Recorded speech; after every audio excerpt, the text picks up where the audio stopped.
ভাইরা যারা আছেন, যারা আজকে সবাই এসছেন, যারা গণমাধ্যমে সংবাদ মাধ্যমে আমার বক্তব্য শুনছেন, আমি যেমন ভাবে বলে দিয়ে গেলাম আপনার লক্ষ্মীর ভান্ডারের টাকা বন্ধ করতে দেব না, আর একটা গ্যারেন্টি দিয়ে যাচ্ছি, আপনারা বাড়ির জন্য যারা আবেদন করেছেন, পঞ্চায়েতে নিবেদন করেছেন 3 বছর 4 বছর ধরে, আমি ভারতবর্ষের প্রধানমন্ত্রীকে অনুরোধ করেছিলাম তার পদের প্রতি মর্যাদা সম্মান জানিয়ে যে আপনি শ্বেতপত্রটা প্রকাশ করুন যে বাংলায় হেরে যাওয়ার পর 2021 থেকে 2024 আর 17-18 থেকে যে আবাসের তালিকা তৈরি হয়েছে 6 বছর আগে, আপনি যদি প্রমাণ করতে পারেন 10 পয়সা আপনি বাংলার রাজ্যের সরকারকে দিয়েছেন, আমি রাজনীতি করব না, আমি রাজনীতি ছেড়ে দেবো। আজকে 2 মাস হয়েছে শ্বেতপত্র প্রকাশ করতে পারেনি।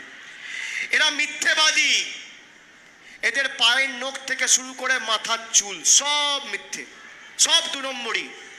আপনি আপনার এলাকায় যাবেন, দেখবেন কোনো ভদ্রলোক বিজেপি করে না, সব চোর, ছ্যাঁচোর, চিটিংবাজ, দুর্নীতিগ্রস্ত, পাতাখোর, 2 নম্বরই সব বিজেপিতে। আমি একটা গ্যারেন্টি আপনাদের দিয়ে যাচ্ছি যে আগামী 4 তারিখ ফল ঘোষণা হওয়ার পর 6 মাসের মধ্যে মানে এই বছর শেষের আগে বাড়ির তালিকায় যাদের নাম রয়েছে, যারা সত্যি বাড়ির প্রকৃত প্রাপক, সত্যি মাথার উপর ছাদের প্রয়োজন, তাদের সবাইকে আমাদের সরকার বাড়ির প্রথম কিস্তির টাকা এই বছরের শেষের আগে অ্যাকাউন্টে পৌঁছে দেবে। আমাদের গ্যারেন্টি, আমি কথা দিয়ে গেলাম। আর প্রায় 83 লক্ষ জনকে প্রতি মাসে বিনা পয়সায় বিনামূল্যে রেশন দিচ্ছি। আমরা এই দক্ষিণ 24 পরগনা জেলায় 20 লক্ষ মায়েদের, দিদিদের, বোনেদের, বৌদিদের প্রতি মাসে লক্ষ্মীর ভান্ডার দিচ্ছি। আমরা এই দক্ষিণ 24 পরগনায় প্রায় 27 লক্ষ বোনেদের কন্যাশ্রী দিয়ে আর্থিকভাবে সমৃদ্ধ করেছি, পাশে দাঁড়িয়েছি।